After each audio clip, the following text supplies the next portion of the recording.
अस्सलाम वालेकुम friends, welcome back to top smarties. Drama serial Tadke Wafa. Maryam जिसकी मदर का इंतकाल हो चुका तो जाहिर सी बात है मेके जाना बहुत ज़रूरी है, क्योंकि वहाँ बाप की तबीयत ठीक नहीं रहती। इसलिए तो मरियम कभी ससुराल तो कभी मेके आती जाती रहती है।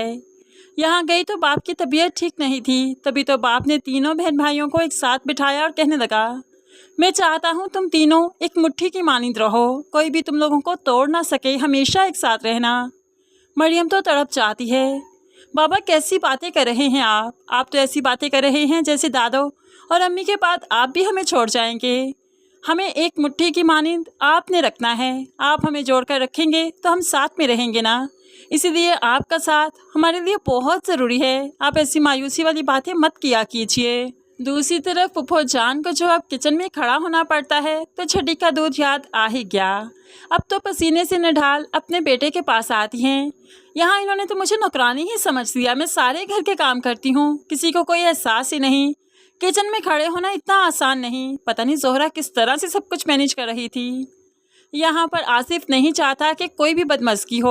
वो अपनी माँ को समझाता है कि सबके साथ अच्छा बनने की कोशिश करो, इसी में हमारा फ़ायदा है, क्योंकि अब आपके साथ रोक टोक करने वाली ना तो नानी है और ना ही मोमानी जान। आपने जो करना है कीजिए, लेकिन सबसे बहुत अच्छे से रवैया रखें।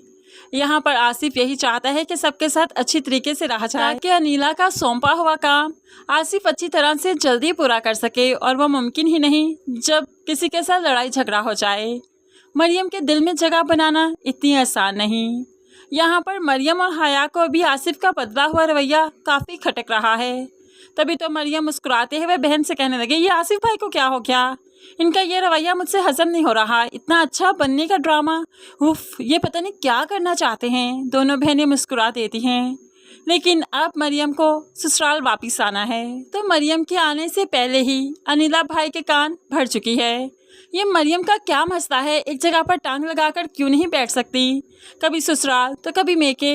माँ की डेथ हो गई तो क्या हुआ, दोनों बहन भाई बाकी बड़े हैं ना, खुद से मैनेज कर लेंगे। उसने तो ससुराल को कभी टाइम दिया ही नहीं। क्या अब सारी उम्र सिप्ती ऐसे ही जीना होगा हमें?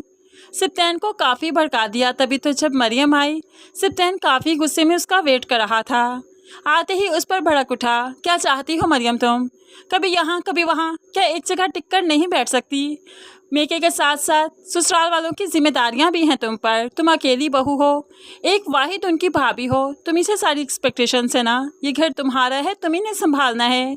लेकिन जब तुम्हें यहाँ से चली जाओगी तो कैसे चलेगा ये सब कुछ? मरियम को गुस्सा आ गया कि मेरी तकलीफ़ को समझने के बजाय मुझे बातें सुना रहे हैं। तभी तो कहने लगी, कौन सा घर, कौन से रिश्ते जहाँ सभी एक दूसरे के लिए साजिश करते रहते हैं। सिप्तैन को फिर से गुस्सा आ गया, और तुम चाहती क्या हो, किस तरह से बात कर रही हो? तो मरियम भी कह देती है, सिर्फ अपना रिश्ता बचाने की कोशिश कर रही हूँ और कुछ भी नहीं। और मुझे नहीं लगता कि ये रिश्ता ज़्यादा देर तक मेरी कोशिश से बच पाएगा। जहाँ एकतरफा कोशिश होती है वहाँ पर फिर रिश्ते बचा नहीं करते। मरियम ने अब ये सब कुछ कह दिया, अकेली जाकर उदास बैठ जाती है कि पता नहीं उसके साथ क्या होने वाला है, उसके रिश्ते के साथ क्या होने वाला है।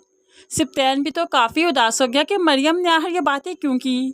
क्या वो वाकई मेरे साथ खुश नहीं, खुशी खुशी अपनी ज़िंदगी नहीं गुजार रही, क्या कंप्रोमाइज़ कर रही है? सिप्तैन यही सब कुछ सोचने पर मजबूर है, और सिप्तैन की यही सोचें अनिला का काम आसान कर देंगी कि जब आसिफ और मरियम का मामला खुलेगा तो सिप्तैन को यकीन हो जाएगा कि मरियम वाकई उसके साथ रहना नहीं चाहती थी। ऐसे में हो सकता है वो आसिफ के पास जाना चाहती है, ताकि अपने बहन भाइयों के साथ मिलकर ज़िंदगी गुजार सके।